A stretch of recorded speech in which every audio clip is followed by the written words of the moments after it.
Welcome to tonight's Renewable Energy and Sustainable Living presentation brought to you by MAREA, the Mid-Atlantic Renewable Energy Association. I'm Phil Jones, tonight's host. MAREA is a 501c3 nonprofit grassroots organization made up of volunteers dedicated to educating and engaging the public in advocating for renewable energy production, energy efficiency, and sustainable living. We encourage you to listen, ask questions, experiment with what you learn, and help others become more sustainable. Before we get started, we wanted to highlight upcoming June and July presentations addressing advances in solar technology application and international development.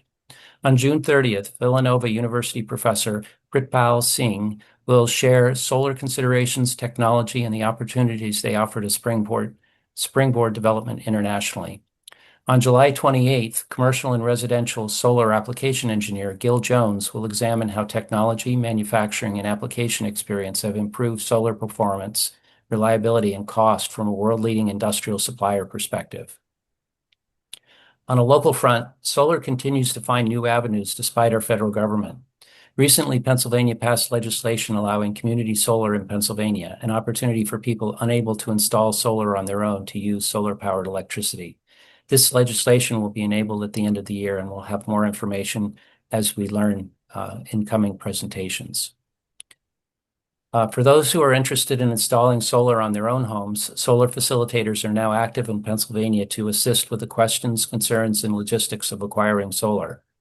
On June 16th, there will be an informational online virtual meeting held by Solar United Neighbors, or SUN, a nonprofit co-op that works with groups to identify, research, and get group rates for solar. Their information is on our website. Alternatively, there are other groups, such as Energy Sage, which offer a different model for making it easier and cheaper to get better solar. And that June 16th information, you can sign up directly from our website if you go into the events and look for it under all events. Now moving towards tonight's presentation, we wanted to share an upcoming free tour of a mature local microforest in eastern Pennsylvania on June 13th, sponsored by Wildlands Conservancy. You can learn more about it on our website or go direct to the Wildlands website. This has all the information on our website, and you can also directly sign up from there.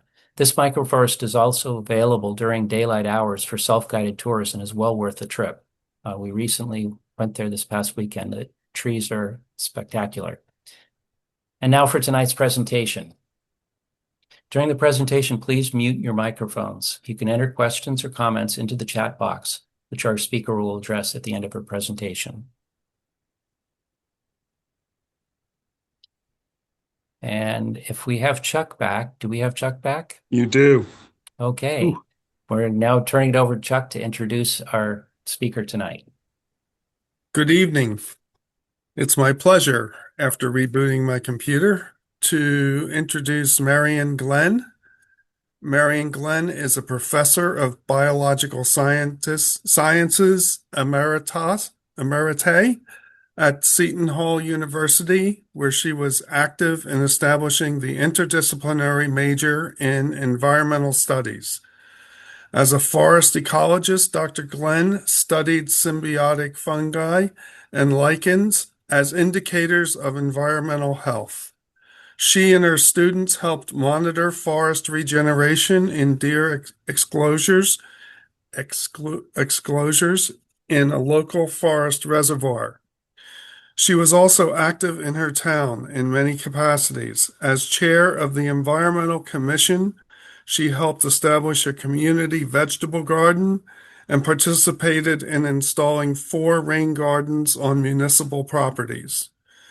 As president of the Rahway River Watershed Association, she organized volunteers to plant 1,000 trees and shrubs in floodplains. In 2020, she joined the team to plan and plant Summit's Teeny Forest to restore a forest ecosystem in place of a lawn with widely spaced mature trees. Then she moved to Ithaca, New York, and joined a team to plan and plant a Miyawaki forest there.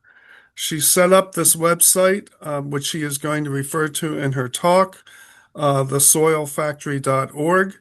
And without further ado, Marian, I am happy to present you to the Maria folks who are eager to hear all about these microforests. Well, Chuck, thank you for that generous introduction, and thank all of you for tuning in for this talk. So, I'll begin by quoting Aldo Leopold, the 20th century forester, who suggested an ethical principle about caring for the land. He said, "A thing is right when it tends to preserve the integrity, stability, and beauty of the biotic community. It is wrong when it tends otherwise." Now, this involves understanding the concept ecology, a word with a Greek root, oikos, which means household. And all of us, and all the animals and plants, and even the microbes, make up nature's household. So please think about your role in nature's household. Are you a guest? Are you a housekeeper? Are you a robber? Maybe all three at some point? So Leopold's land ethic is widely cited as launching a novel approach to defining good land care. But in fact, Native American cultures have recognized and practiced this ethic for thousands of years. I acknowledge that the land where we live and work is the traditional homeland of diverse Native American peoples. I acknowledge their sustainable stewardship of this land for thousands of years. I seek to learn, practice, and promote good land care. In this presentation, I'm hoping to convey to you two big ideas about good land care. First, about the importance of soil, plants, and especially trees and forests in regulating our climate, our planet's heat balance.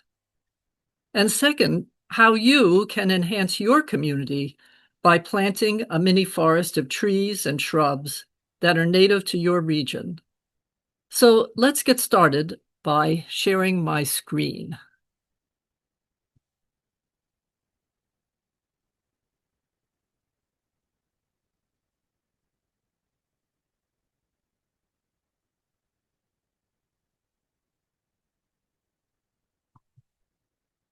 Now let's see if I can,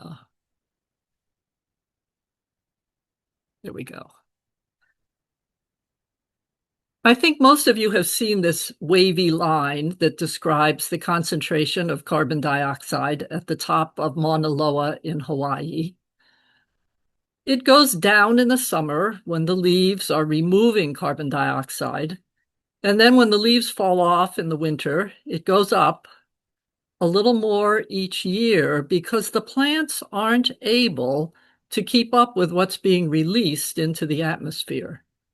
So the average creeps upward by 10 billion tons year after year. And you're aware that this upward trend is related to global warming.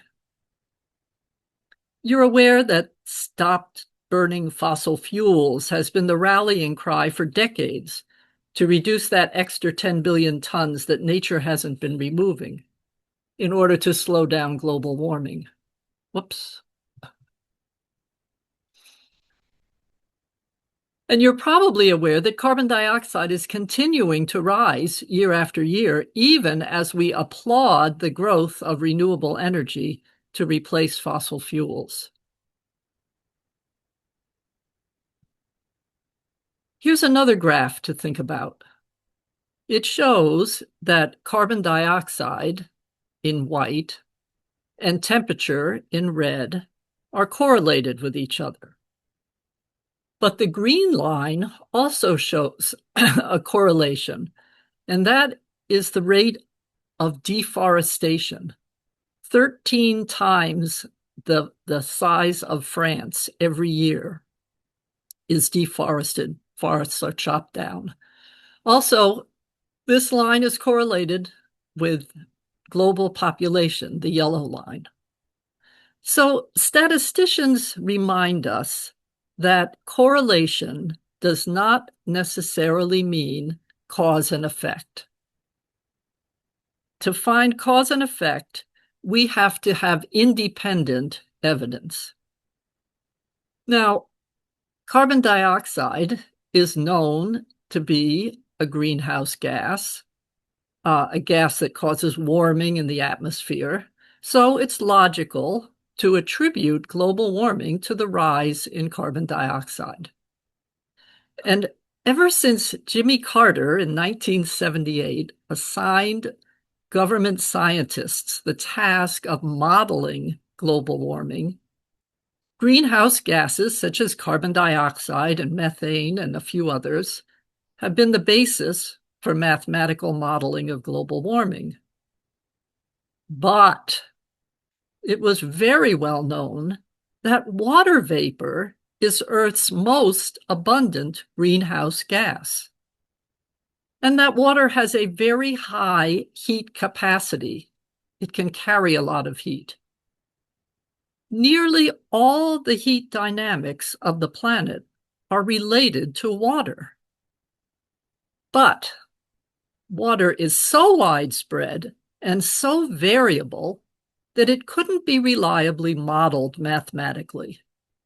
And in addition, water is so abundant that modelers concluded human activity would have a negligible effect on it. So climate modeling focused on the effects of carbon dioxide as a proxy for heat. And renewable energy was the solution for lowering carbon dioxide and cooling global temperatures. Transitioning away from fossil fuel is the policy to accomplish this. Meanwhile, geoscientists continued to look at how changes in land use might be related to climate change, specifically looking at the role of plants and the heat dynamics of water. Now, this is a complicated slide, and I'm going to briefly go through just the highlights. But this has to do with how water governs 95% of Earth's heat dynamics. And that 95% number comes right from the IPCC reports. There are three major processes in this heat budget. When solar energy hits the living landscape, it begins to evaporate, the plants begin to evaporate water. It's called living evapotranspiration here. That takes care of about a quarter of the incident solar radiation. In other words, it's not converted to heat, it's converted to evaporation. Clouds reflect about a third of that incident solar radiation. And nightly re-radiation, there's a window in a clear sky that allows the heat to escape into the cosmos. And so altogether, about 80% of the solar energy that falls on a living landscape is used for some process other than making heat. So it's released into the atmosphere, or it's used as evapotranspiration, or some of it is actually used also for photosynthesis. Anyway, the point is that these processes that involve water are very important to the heat budget of the planet. Now, let's contrast this with what happens when solar energy lands on a dead landscape. By a dead landscape, I mean either bare soil on the right or hardscape urban setting on the left. First of all, we get these hazy, hot skies. The more water is evaporated into the atmosphere. The haze stays longer. The vapor capturing the incoming radiation and outgoing radiation gets hot, so there's less cooling.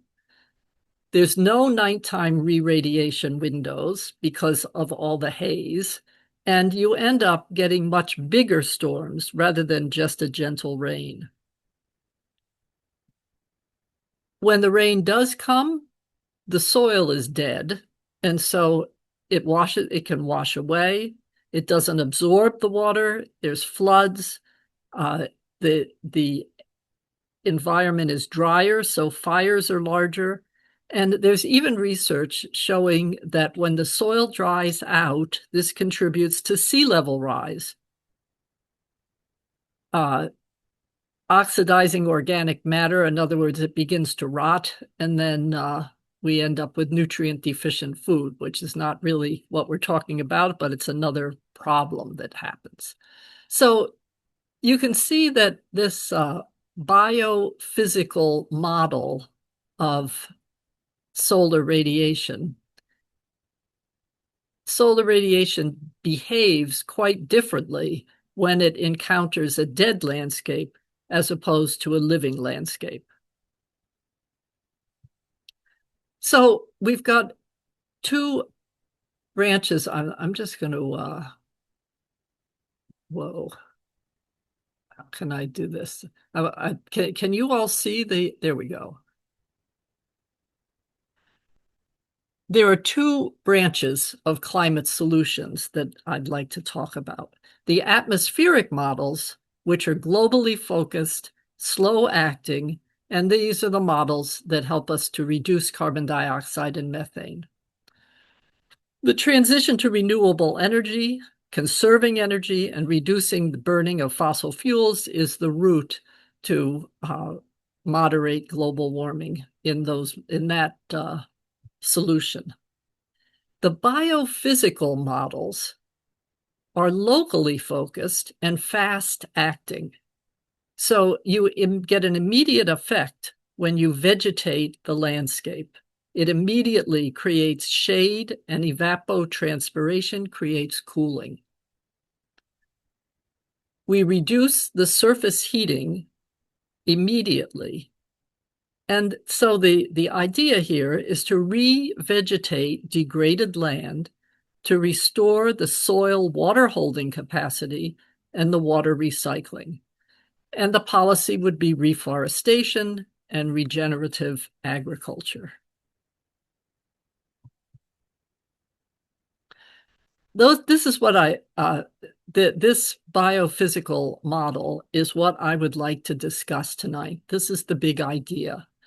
And it's because we need something that's fast acting because we are already in the midst of intense hurricanes and rainstorms, flooding, droughts, aridification, sea level rise, wildfire. This extreme weather is already here.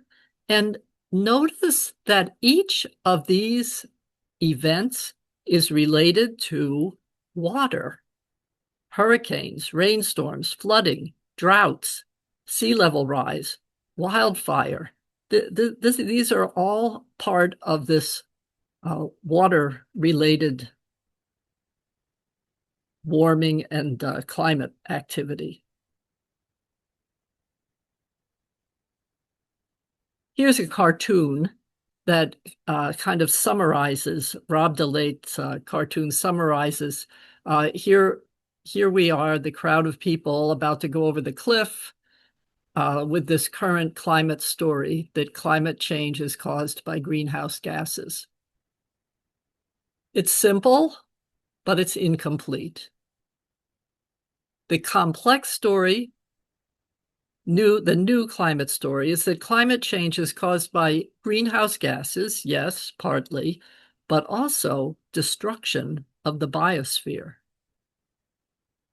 So once we know that this this is a possible way of reducing global warming and stabilizing the climate, we can begin to think about how to make it happen. So before I talk about mini forests, I would like to talk about a maxi reforestation project and to explain how forests regulate climate on a semi-global scale. So first, meet here John Liu, a journalist and filmmaker who grew up in Nashville.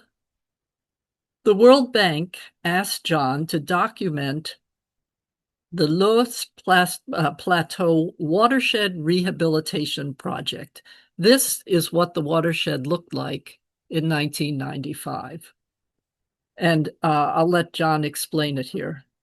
He explains, the Chinese government and local people had an ambitious goal to restore the cradle of Chinese civilization, an area the size of France. Originally, the Loess Plateau had been fully vegetated with massive forests and grasslands. Resources extracted from the giant forests and the rushing rivers and the abundance of the earth blossomed into the magnificent of the Han and Qin and Tang dynasties. But 1,000 years ago, the Loess Plateau was abandoned by the wealthy and powerful. And by the mid-1990s, it was famous mainly for a continuous cycle of flooding, drought, and famine, known as China's sorrow. He goes on, I witnessed an extraordinary transformation on the Loess Plateau. The changes have been brought about by setting up ecological land and economic land, infiltrating rainfall, terracing, increasing biomass and organic material through massive planting of trees in the ecological land, and using better agriculture methods in the economic lands. Liu was inspired by the possibility of humans restoring ecosystems, and he has now set up land restoration camps around the world to restore degraded land. So I just found this so inspiring that an area the size of France could be brought from this. You see that there are plants there, but the land had been so degraded that it couldn't support the vegetation that it once did. And look at it now. So the next slide here introduces Anastasia Makaryeva. She is a biophysicist. She and her mentor, Viktor Gorshkov, proposed a theory about how forested land draws water in from the sea and steers it over the land, creating what they call a biotic pump. So you see everywhere that it's these green forests, here's the Amazon, pulling the water in from the ocean and watering the rest of the continent.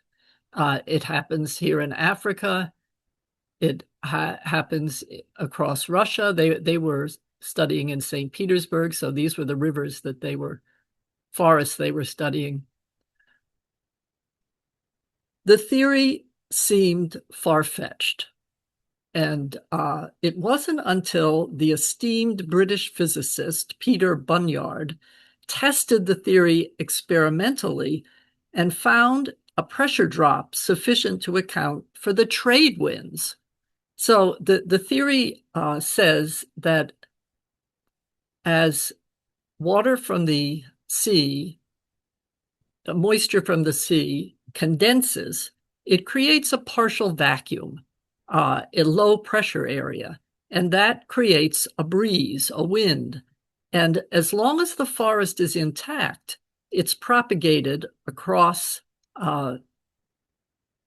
It's propagated across the continent in the upper part of the, well, the not the upper part of the atmosphere, but the upper part of the not on the ground, but in the air, causing rain.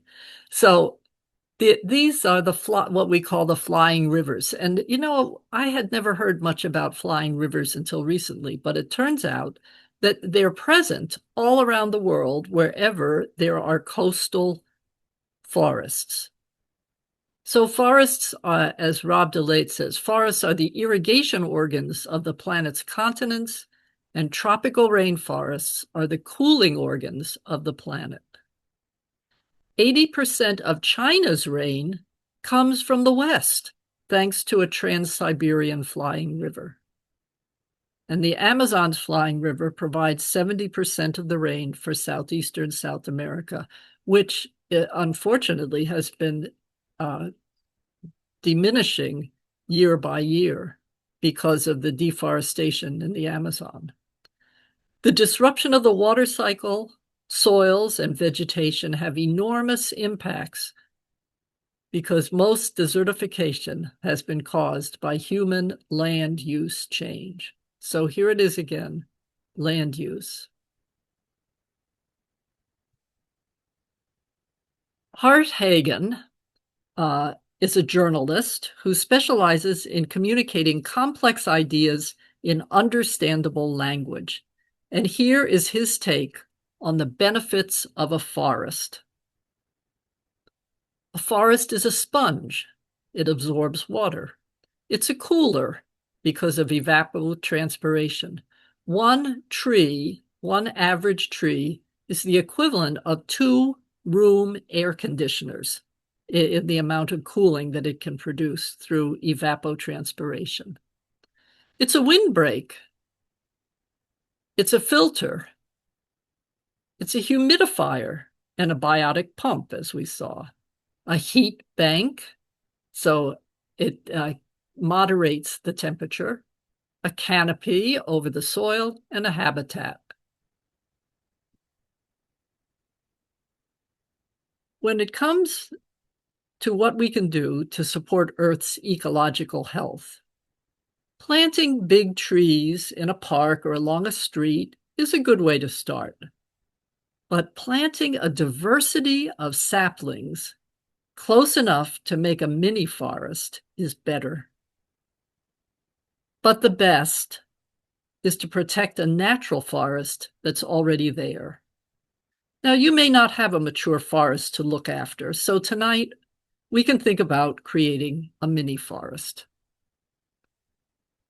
Let's think about what needs to be addressed in your community or school or town to improve nature's household. Is there air pollution? Is there too much noise? Are playgrounds too hot in the summer to play in? Do school children have an outdoor space where nature is the teacher? Do you wish that the songbirds you used to hear in the spring and the fall would come back? To address these issues in 1970s Japan, Professor Akira Miyawaki developed a method to create a fast-growing, biodiverse forest of densely planted native trees and shrubs that becomes self-sustaining in about 3 years. Here you can see he started at his own university planting these small trees, and here we go 40 years later. It looks like they've been there forever.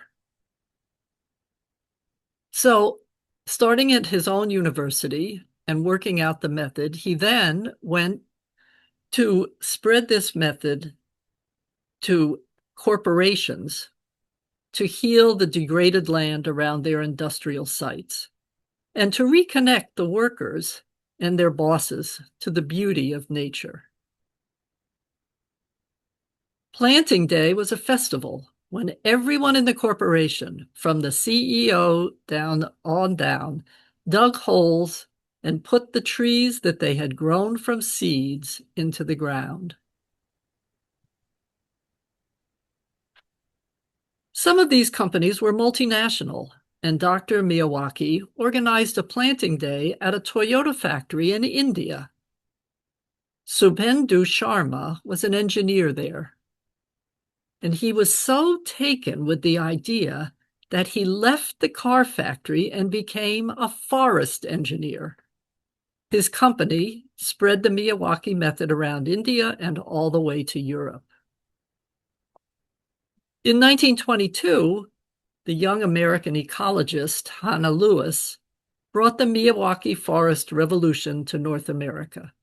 And here we are, a few years later, with dozens of volunteer-led microforests across the country. This is my favorite graphic about the many ecological benefits of a tiny forest. I don't know about providing fuel, but I guess eventually. Dampening sound pollution, intercepting rainfall, offering habitat, storing carbon, feeding life, abating the wind, building soil, countering climate change, cooling heat islands, improving health, cleaning the air, and filtering water. My personal experience with Miyawaki forests has been in suburban and rural communities, whereas the Miyawaki method is designed to restore the ecology of damaged sites, such as you might find in an urban setting without much greenery, where a mini forest could cool urban hotspots. Here you see an urban hotspot. If we plant a mini forest, we get the return of ecosystem services. It's cooler. The soil becomes more permeable, so it's less prone to flooding. The carbon that these trees are producing is stored in the soil. And the microbes become alive so that the soil sponge is restored. So there are many benefits, even in a small space, to putting these closely, densely packed trees and shrubs together. Here you can see the purple is the cool areas. The red and the yellow are the hotter areas. And here's this isn't really a Miyawaki forest, or maybe it is at a very early stage. But if this were densely planted, it would all be pink and purple. There wouldn't be any red and yellow because the canopy would be closed. So when you first start out the forest, it may look like this. And then as it grows in, it gets more canopy and cooler. And here is here's a mini forest to be in Elizabeth, New Jersey, a very urban site. And I thought it would be fun for you to actually see the size of some of these trees that are going in here. So these are not bag and burlap trees. They're still in containers. And these are much bigger than the trees that I've used in the forests that I've set up. Choosing and sourcing the species to plant might seem overwhelming, but there are some good online resources. So the National Wildlife Federation has a zip code. You put your zip code in, it tells you what the native plants are in your region, the keystone species. Keystone species for the Keystone State. There are native plant societies in Pennsylvania and New Jersey, New York. I know we've got people from many different places. And then the keystone species also by ecoregion, which you can get at the Homegrown National Park website that Douglas Tallamy has put together. And so here's an example. Here's Dr. Tallamy himself saying the oaks, the cherries, the willows, the elms, the birches, the maples, the poplars, they're the native trees. And then there's some flowers so that you've got something to feed the insects as well. And I just thought it would be fun for you to see that these are native plant nurseries in PA, just what Google knows about. So I was impressed because this looks to me like there's a lot going on nearby. Okay, so let's see what we have to do. Let's get to work. We can think about a mini forest project in 7 steps. Why do this project? So what's the goal? Education, habitat, cooling. Where shall we do it? We need to prospect for a site. It needs to have a water source, and it needs permission. And you need to form a team. What skills need to be included? You need someone who can help you choose the species, someone who knows how to put up a fence, somebody who is willing to do some outreach into the community and get volunteers. So I'm currently on a team member in 4 different Miyawaki projects, and each of them has a team for multiple year team effort. And then preparing the site. Is it a lawn? Are there weeds? Is it hardscape? Do we want to use soil amendments to improve the soil? So that there are many options here for the site.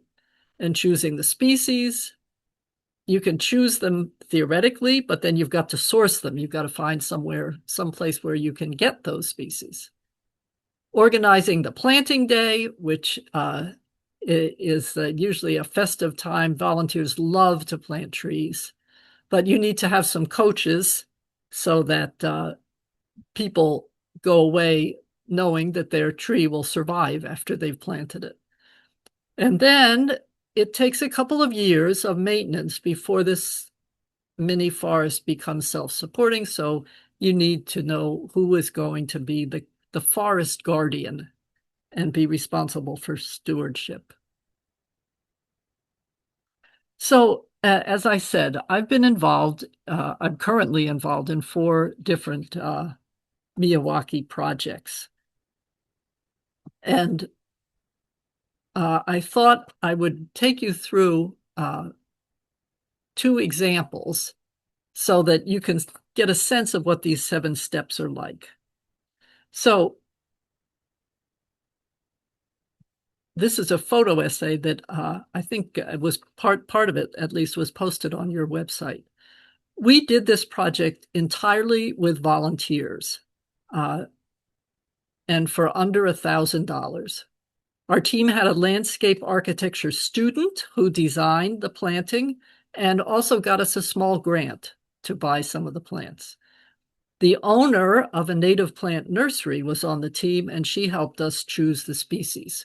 So you see here the design of it's in meters because the landscape architect decided he was going to be formal about it. So it's about 33 feet in diameter, the circle. It's a small area. And he's arranged it so that there are 4 species in each square meter.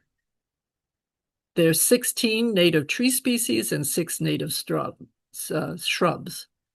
And this keyhole design has been very useful to bring people. You can bring people into the forest and they get a sense of what it's like on the inside. And it also allows us to get in there and water and weed and maintain the forest. So how did we start? Well, we got the measuring tape out and we chose a site along with the property owner and the head of the soil factory, which is the community center that's supporting it. And luckily the property owner was very enthusiastic about the whole thing. So we measured the site, we covered it with a black plastic tarp through the winter, the spring, and the summer to try and subdue the perennial vegetation. It was partly successful, but those perennials can really last for probably more than a year. Then we wanted to design the circular fence to go around the outside. So our fence master made a giant protractor, and we used this to locate the fence posts and the gate. And then the fence people pounded in the stakes, and we were set up with each of those flags represents where a plant will go, and they were all coded with the names of the species on them. And we decided to put the fence up after we had the planting day so that people could easily walk back and forth to get the plants and get them planted. So here we are with the volunteers on the planting day, and all of the trees are in tubs along the edge of the forest. And you see the water bottles there waiting to be used to water them in. And each person chose a certain quadrant of the area to work in teams of 2 or 3, and there were coaches in each of these areas to get people going. And then you dig a hole, you put the plant in, you put some soil amendment in, and you water it. And within about 3 hours, we had planted 288 plants. So it goes well when you get it organized and you've got enthusiastic people. Even children can join the fun. And you see in the background here that our site was a former cornfield. So that made it easy to dig because it was very nice soil. So we had that advantage. The other sites that I've been working on have very rocky soil. And in that case, we were able to get someone with an auger to come and prepare the holes for us. Then we unrolled the fence and the critter fence at the bottom. And I actually put a fair amount of detail in here, which I'm not going to go over now, but it's there because you can save a lot of money if you are able to do your own fence. And so I wanted to just let you know exactly how it was done because it's held up pretty well.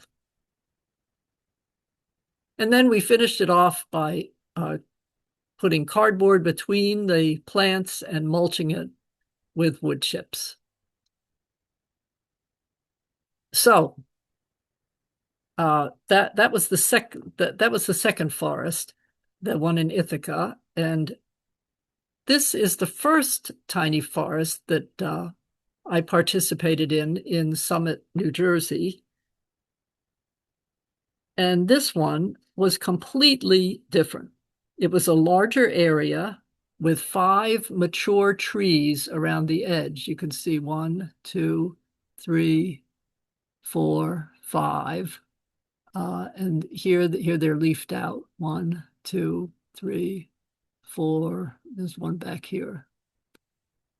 So we had a $10,000 grant from the water company for materials and signage, and a grant from the local land conservancy for a professionally installed fence. The City Department of Public Works supplied topsoil and compost, which we placed on top of the grass along with some biochar, and then we covered it all with cardboard and wood chips. And after the fence was up, we laid down a walking path and edged it with logs.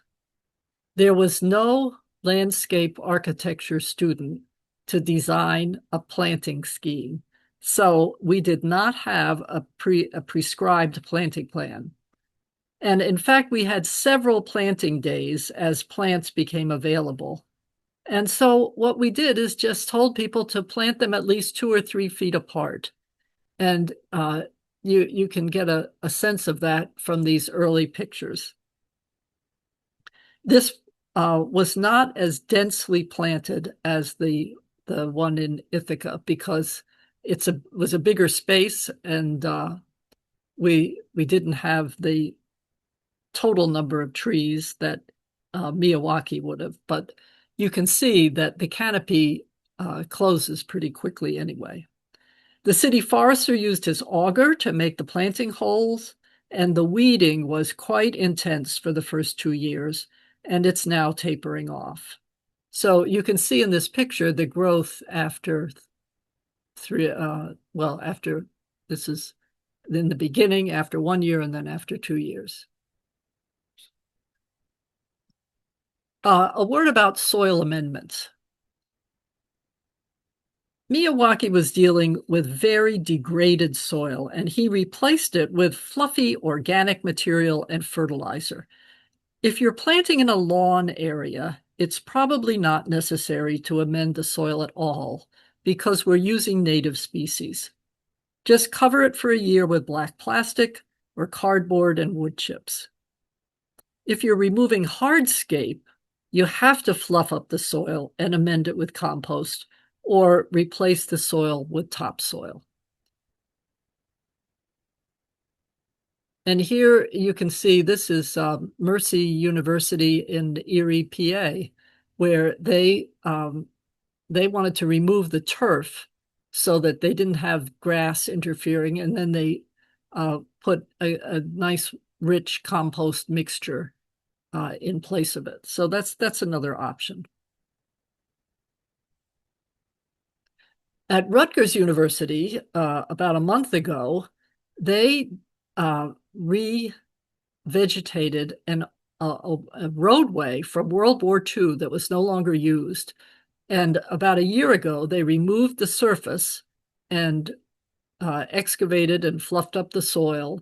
And you can see here that there's a walking path and lots of plants, 2,000 trees, and 500 student volunteers showed up for it. It was the master's project of a landscape architecture student, along with the university's landscape architect. So this was a really a wonderful opportunity for a student to be able to supervise, invent, and develop a project like this. And he did an amazing job. All right, so let's come back to those 7 steps and just think about that again.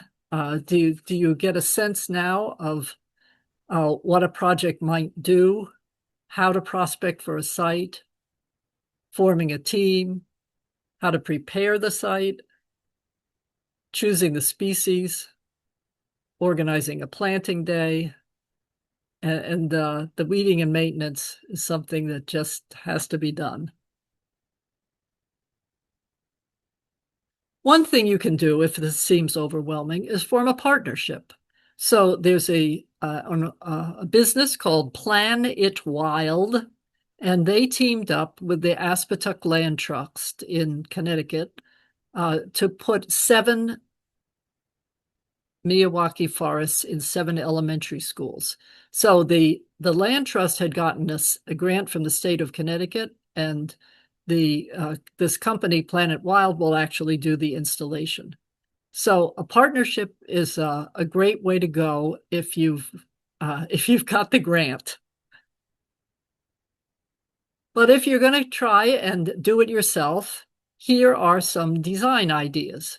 So here's a simple plan with an outdoor classroom inside the forest. And here's one with a path inside the forest. Whoops, inside the forest. And here we have a forest like the one in Summit where there are trees around the edge. I love this one because it has two 4-foot fences rather than that gigantic 8-foot fence. And this is, it psychs out the deer. They won't jump over a 4-foot fence if they can't see how to get out. So, and this also has a classroom area in it. And then here's a very creative design. This is the entryway to the school. And so the forest is here, they call it the embrace, two little microforests that the students walk through as they're coming into and out of school. So just a few design ideas. Here's something that Planet Wild did experimentally. They tried a very dense planting they call the deep forest, which is not meant for people to go walking around in. And then there's an intermediate density. This is 3/4 density, and this is half density. So in other words, 2 rather than 4 plants per square meter, this would be 2 plants. And here are the paths where you could actually go in and enjoy being in the forest, in the pockets. So another idea is to have various densities. A webinar. The organization Biodiversity for a Livable Climate sponsored the first Northeast Mini Forest Summit last year, and they'll do it again this year. And all of the webinars are available free on their website. And I thought this one sounded like it might be of interest. The life cycle of a mini forest project. So initiating, creating, stewarding, and educating. And this was a panel discussion on that topic. And books. So these are 4 books among many that might be available. I talked a little bit about the mini forest revolution. From Wasteland to Wonder is Easy Ways We Can Help Heal Earth in the Suburban Urban Landscape. This is by Basil Camus, a wonderful forest fan. Peter Bunyard and Rob DeLate, the ones that did the experimental work demonstrating that the biotic pump was not just a theory, that it actually happens. And it's responsible for the trade winds of all things. How to Revive the Biosphere and Cool the Earth Within 20 Years. That's to get you to read it. And then Douglas Tallamy's Nature's Best Hope, which is planting your own national park, homegrown. And finally, I'll finish up with this poem by Mary Oliver. There are so many poems about trees, but when I'm among the trees, especially the willows and the honey locust, equally the beech, the oaks, the pines, they give off such hints of gladness. I would almost say that they save me, and daily. I'm so distant from the hope of myself, in which I have goodness and discernment, and never hurry through the world, but walk slowly and bow often. Around me, the trees stir in their leaves and call out, "Stay a while." The light flows from their branches, and they call again. It's simple, they say, and you too have come into this world to do this, to go easy, to be filled with light, and to shine.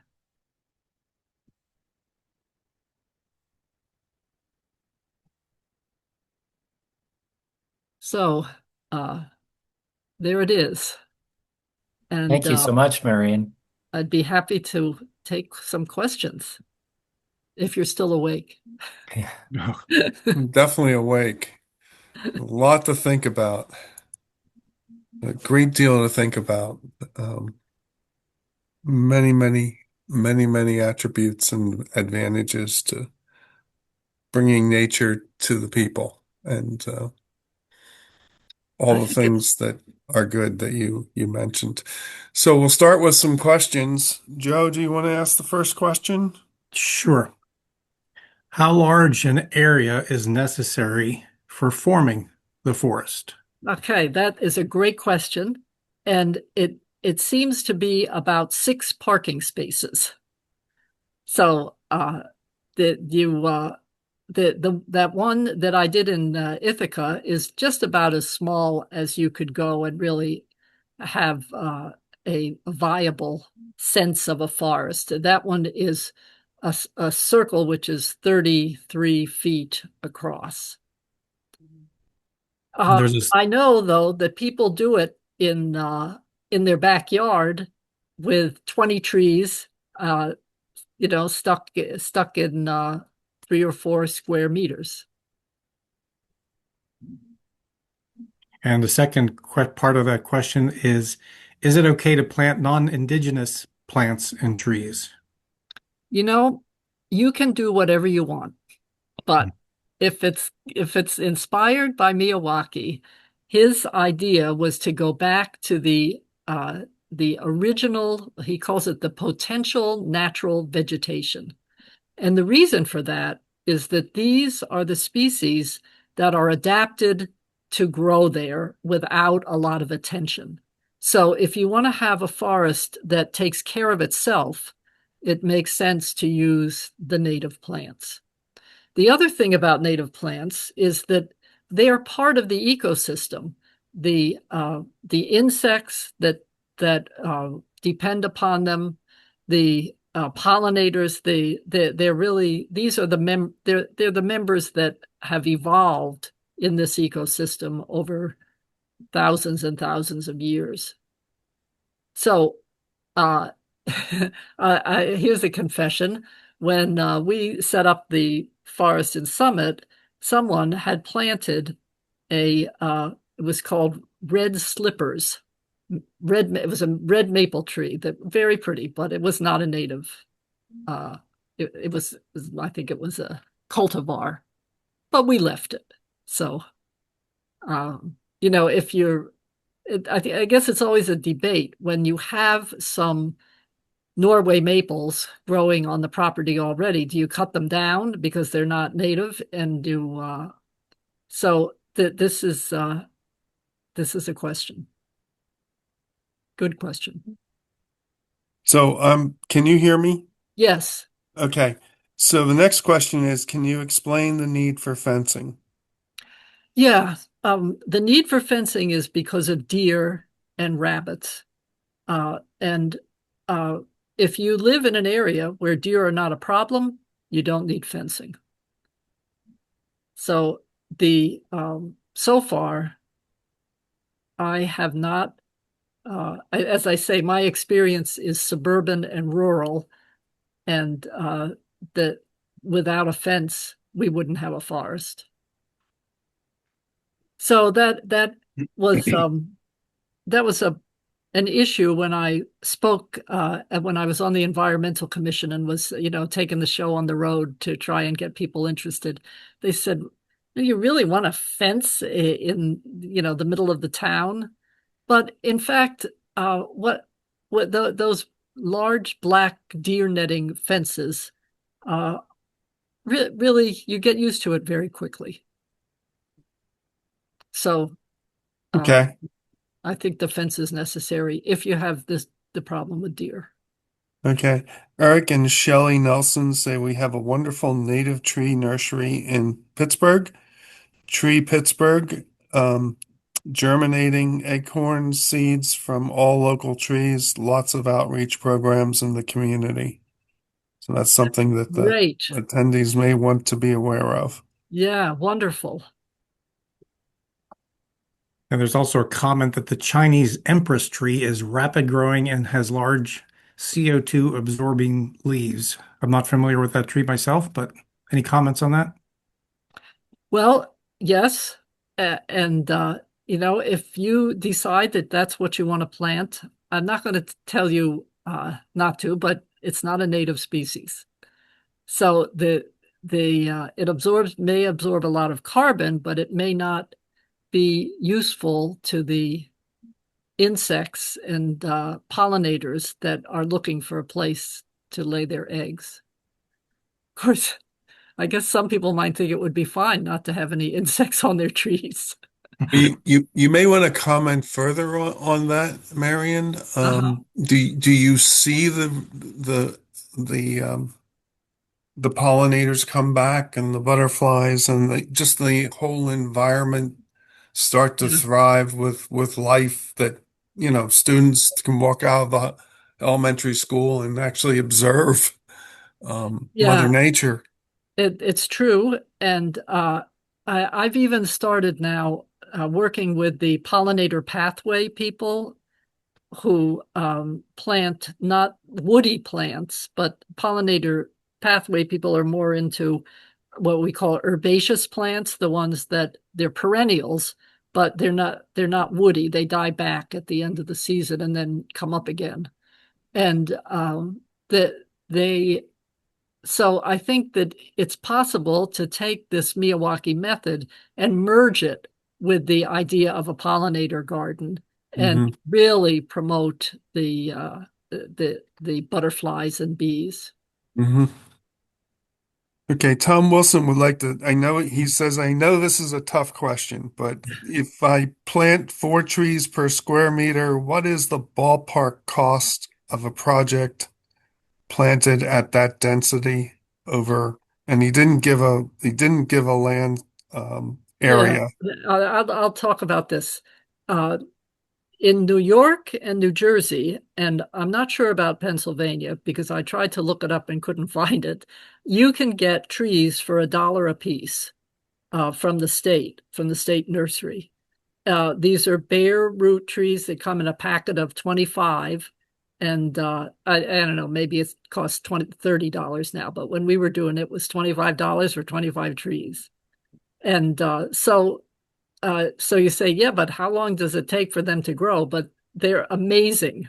They really, these bare root trees, they don't look like anything when you put them in the ground. And within 2 years, they're as tall as I am. So, Really? as I say, the one that we did in Ithaca, we had 288 trees, and the the the total cost of that forest was under $1,000, and that included fence posts. And we did have a lot of we had a donated fence. So uh, we did, it's amazing what people have in their basements and garages when you just say, well, in the Summit Forest, we needed to have 300 feet of hose to water it. And we just asked people, and the hoses appeared. So it's Well, it's all about being in the heart and wanting to do the project and having the volunteers that have longevity, right? Because you yes, do have to weed the first 2 years, and it's not something like you just put the hole in the ground and put the tree in. You have to nurture it and be cognizant of at least what, twice, 3 times a year. well, Um, yeah, and in the first year, if you plant in the fall, it's a little bit easier because the trees then go dormant. If you plant in the spring, you've got to water it all the way through the summer. So most of the time, the problem is that these dollar a piece trees are available in the spring. I see. So if you plant them in the spring, then you really do have to nurture them through the summer. And Okay. So yeah, there's a question here with the close planting, what happens in succession? I have no idea what that means. okay. So what happens as they all begin to grow and get bigger, and they work it out. So they're uh, some of them may be shaded out and not make it, and otherwise they're well, let's see. They're designed to make a multi-layered forest. So some of them are going to be tall canopy trees, and some of them will be shorter. And so we have a volume here, and as long as you can make it somewhere in that volume, you'll be able to survive. So Okay. the canopy trees don't they don't completely shade out what's underneath. And so some of the shrubs and the understory trees will grow up part way, and then the canopy trees will occupy the top. Okay. Joe, do you want to get the Extending, next one? sure, extending that thought a little bit. Someone has an acre with about 20 trees already existing, and they expect to plant some more trees. They've already had to remove about 8 trees that died. Should they consider keeping a few dead trees for woodpeckers or other species that like to make use of dead trees? Yeah, standing dead trees are a wonderful resource for woodpeckers. Yeah, so we leave ours unless they're next to the house. We don't want them to fall over, but if they're out in a field, yeah, that's just let them stay. And at some point, can the fence come down? That's a good question, and I'll tell you in about 10 years. I would imagine when the trunks of the trees get tough enough that, I've seen not in a Miyawaki forest, but just in places where people are planting trees. If you don't protect them for at least 5 years, they end up getting this. They call it buck rub, where the deer are rubbing the velvet off their antlers, and it takes the bark off the tree, and so these trees have big wounds in their sides. So it's it really does take probably 10 years for the tree to develop enough toughness that it can survive with the deer. Okay. You get the next one, Joe? Yeah, I'm going to jump back up to the top. There's a question about the process itself or the method that's used. It's a fairly lengthy question, but their concern is that this method is an intensive use of native tree seedlings with a much higher density per square foot than restoration plantings when there's already a shortage of these seedlings for restoration and other environmental efforts. The example that you showed used the same number of trees that are used for an acre of land in riparian buffer plantings. It is my understanding that this method assumes the death of many of those seedlings. This seems like a possible misuse of a precious resource. What are your thoughts about that? Yeah, that's a really good question. Before I got into Miyawaki's, I was doing that kind of restoration where they told us 6 to 10 feet between trees. And I guess because that's the way plantations are normally set up. But if you look at a natural forest that hasn't been planted, where the trees have decided where they're going to grow, you find them much more densely. You find them growing much more densely than you do in a plantation. So I think that the idea with the Miyawaki is to mimic what a natural forest looks like. And then in a natural forest, some of the trees will make it and some won't. But I guess it's what your goal is. And the goal here with the Miyawaki is to create something that where the roots will become entangled and really develop a soil ecosystem of a forest. It's a kind Okay. of a patch of forest ecosystem. Okay.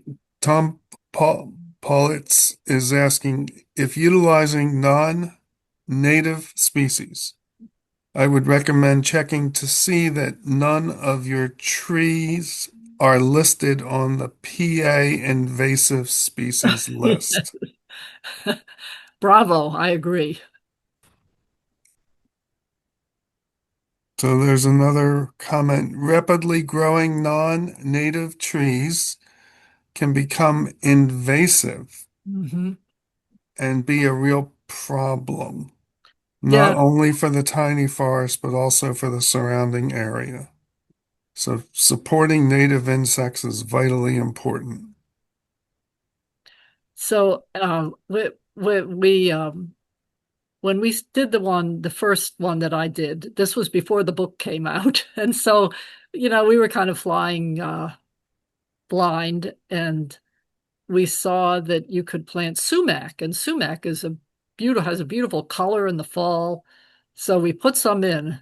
Sumac is very aggressive, and it looked like it was going to take over half of the forest. So yes, you do have to be careful that you've got species that they play nicely together. I wouldn't plant pawpaw, for instance, because it puts up little sprouts all over the place. And I wouldn't plant sumac. And you gave us some good resources to look at to find the right things to plant. So we really Yeah, appreciate that. those it's been a learning experience for me. So was I think we're kind of all grateful that the National Wildlife Federation has come up with that resource that you put your zip code in and it locates what ecoregion you're in and what the keystone species are. Okay, there's another question here about your 4-foot chicken wire fence Yes, folded to cover the ground. Is the part covering the ground on the outside of the microforest? yes, it is. So it's an L-shaped so that when the animal I have to get my hand in the camera. When the animal comes in, it runs into the elbow. Mm-hmm. Okay. And so because we had a circular fence, we did have to cut that wire as it went around the poles. So the uh the chicken wire, and then we had to put a patch over that area. But so far it's worked very well. Joe, are there any other questions that you see here? None. Oh, one just popped up. Bees are being threatened. What should we do to enhance their survival? Yeah, I think that's where you can plant some of these herbaceous plants around the edges, and the bees love them. The bees will also they'll forage on oak pollen when the oak trees, because oak trees produce a huge amount of pollen. So the bees will actually use the trees when they flower. But if you want a further support for the bees, then you can plant some of these flowering shrubs. Okay. That's all I see in the chat, Chuck. I think we're coming to a natural conclusion here. Marian, are there anybody that wants to unmic and ask a different question or oh, here comes another one. If you leave the leaves, that will help the bees. Oh, okay, it's a Oh, comment. that's a good advice. Yeah. But you Um, also want to leave little bits of soil available because many of these bees nest underground. I think one of the things that probably is very hard to measure is the educational value to students Hmm. in carrying out these kinds of projects and getting closer to nature, especially like from city areas that, only see cement. So putting these things in city environments has, I think, benefits beyond just the ecological benefits, right? Yeah, I would agree that this idea of a connection with nature, and there's quite a bit of material from a project in Los Angeles where they took they started this in the school, and the children were so articulate about how much they loved this whole project and being in the garden and in the forest. So I think you're right that it's just it's a wonderful experience that they wouldn't get otherwise. Could you, the wind pump slide again? Could Oh, you slide 9 and yes. expand a bit on the concept? Okay, let me just talk about it. So if you have a forest and the forest uh, you have the forest is next to the ocean, and the breeze from the ocean begins to uh, come over the forest. It goes up into the air, and the moisture in the air condenses. So Yep. you have vapor, and the vapor becomes a liquid. And when that happens, it creates a kind of a partial vacuum. It makes a low pressure area. And so that pulls more The air wind. in, Yeah. and that wind then can travel as long as the forest is intact. The moisture continues to be present, and that uh, trail of moisture will form this aerial river. So this is all taking place at a pretty high altitude above the forest. So it's not in the canopy. This is up there. Hmm. Mm. So this is where those atmospheric rivers come from. So the trees are actually a magnet for the water, and the condensated water falls as rain onto the trees, Right. And the and it facilitates the low pressure, which promotes the wind currents. continuing. Yeah. It just never occurred to me that the trade winds might be the result of the Amazon forest. Wow. Well, there's Uh, also El Nino and La Nino, yes, which yeah, influence the effectiveness of the trade winds. And, you mentioned in the biosphere and on land, and the 80% of everything's related to water, the huge heat sink is the ocean, yes, right? So, we talk about the atmosphere warming and our global temperature increases, but the ocean is this huge, huge, source of all life. And we're tinkering with changing the temperature of the ocean into regions that it's never been before. So yeah. there's No, an awful lot to do with water. what water is, and it's just it's unfortunate that the International Geophysical Year, with looking at water and ice, just it kind of ran out of steam because it was maybe too difficult to model mathematically. So it's but Well, we're into the weeds here, Marian, so I yeah, think we're losing our audience. It's yeah. probably time Well, to Phil, I'm going to turn the program back Yeah, to you for a few comments, yeah, a few yeah. final remarks. Thank you so much for joining us, Marianne, and sharing about the mini forests. And just want to remind everyone there is an opportunity to see one nearby. To tour that, there's a scheduled tour on June 13th, a Saturday, but it's open, anytime during daylight hours. So feel free to drive over and take a look and walk through it. You just need to keep the gate closed so you don't let any deer in. But it's a wonderful mature forest to inspire you. And obviously, it would be great for everyone to take advantage of many of the resources that Marion mentioned in her presentation. And I think this is a wonderful kickstart for us to maybe produce some mini forests of our own. So thank you so much for joining us and for all your expertise on this topic. And um, and we'll I would be happy to take further questions by email if you uh, anyone in the audience is interested in more detail or You're wants. getting lots of thank yous, Marian. So Such an we, important presentation. so we can Thank you. post your email address on the yeah, web? sure. Okay. I mean, this is my new retirement project, trying to Okay. spread the word and Okay. get people Great. interested in doing this. So good. Wonderful. Well, thank you so much. Yeah.